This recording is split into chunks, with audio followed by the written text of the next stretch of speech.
आज आपण बनवणार आहोत गावरान वांगी मसाला। चला तर इंग्रेडिएंट्स पाहूया।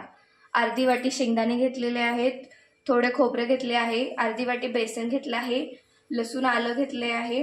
हा आपला घरचा घाटी मसाला आहे।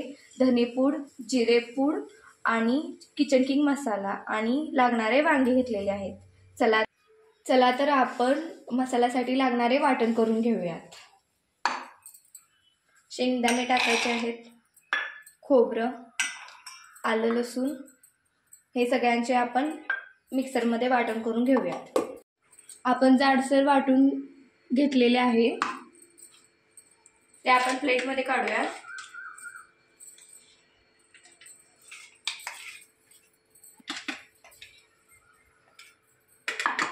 त्यामध्ये बेसन,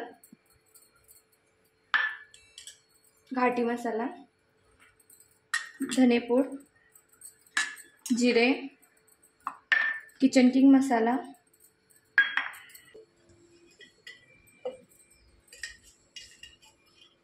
चवीनुसार मीठ टाकणार आहोत।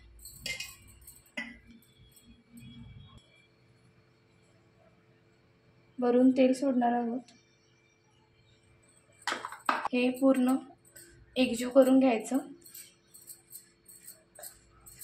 जर लागलंच तर आपण पाण्याचा पण थोडासा वापर करणार आहे।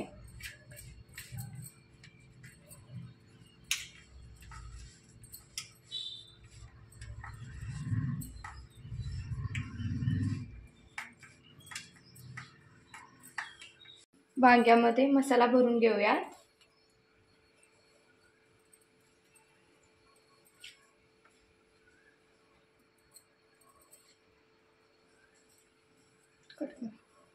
आता कढईमध्ये वांगी फ्राय करण्यासाठी तेल टाकणार आहोत। एक एक करून वांगी तेलामध्ये सोडूया।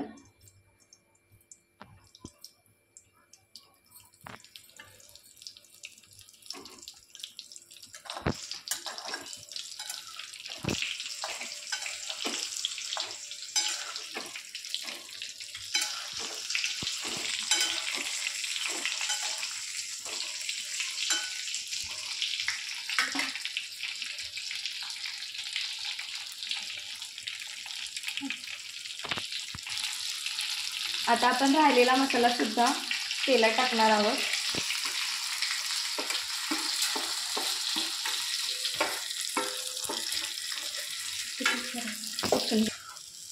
मसाल्याला तेल सुटेपर्यंत आपण मसाला चांगला परतून घेऊया।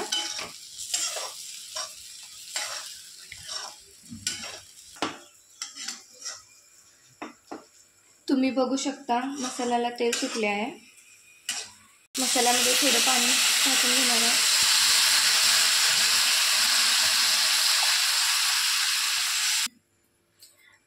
लागेल तेवढं पाणी घातले आहे।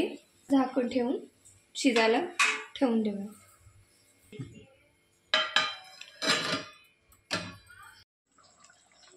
तुम्ही पाहू शकता वांगी मसाला झालेला आहे। वांगी चांगल्या प्रमाणात शिजली गेलेली आहेत। आता आपण यावरती कोथिंबीर पेरूयात।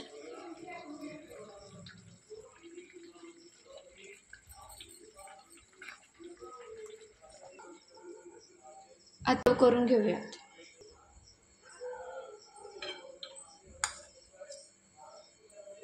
प्लेट सर्व करून घेतली आहे। तुम्ही पाहू शकता मसाला चांगल्या प्रमाणे भाजला गेल्यामुळे आमटीला तरी चांगली आली आहे। अशा चमचमीत रेसिपीसाठी आमच्या चॅनेलला फॉलो